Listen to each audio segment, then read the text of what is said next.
1955 চনত ধুবুৰীত স্থাপন হোৱা টিবি হাস্পতালখনৰ অৱস্থা কেনেকুৱা? জহিক হৈ যোৱা চিকিৎসালয়খন বৰ্তমান কেনে পৰিস্থিতিত আছে? মৌলানা বদৰুদ্দিন আজমল ধুবুৰী লোকসভা সমষ্টিৰ সাংসদ হোৱাৰ পাছত তেখেতৰ অৱদান কি আছে হাস্পতালখনত?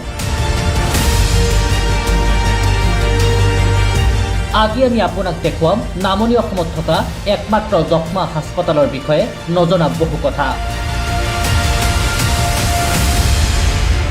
1955 চনত স্থাপন হৈছিল ধুবুৰীৰ টিবি হাস্পতালখন।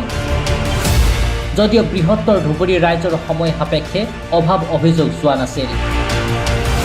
বহু মন্ত্ৰী বিধায়ক আহিল আৰু গ'ল, কিন্তু ৰাইজৰ যক্ষ্মা ৰোগৰ সমস্যা আৰু সমাধান নহ'ল। লাহে লাহে দিনবোৰ উকলি গ'ল, কিন্তু হঠাৎ ৰাইজৰ সপোন পুনৰ প্ৰাণ পাই উঠিল, বাঢ়িল ৰাইজৰ আশা। ধুবুৰী জিলাৰ ৰাইজে বহু আশা প্ৰত্যাশা হাতত লৈ মৌলানা বদৰুদ্দিন আজমলক বনালে সাংসদ।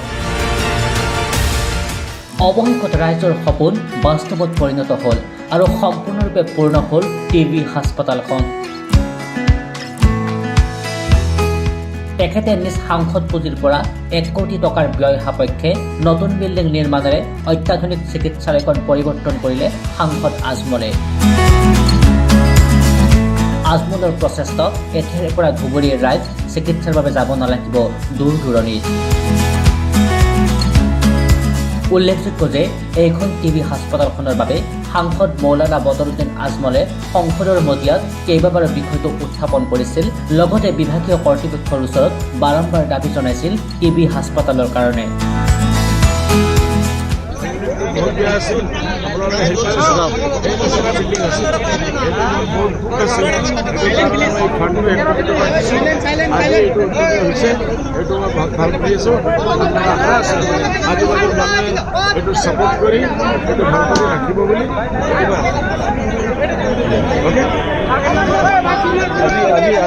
আজি দিছাৰ মিটিং এখন আছে, ইয়াতে কি বিষয় উত্থাপন কৰিবলৈ ভাবিছে? দেখা হৈছে বহুত কেনে দিছাৰ মিটিং স্থগিত কৰা হৈছে। আজি মিটিং আৰম্ভ হ'ব।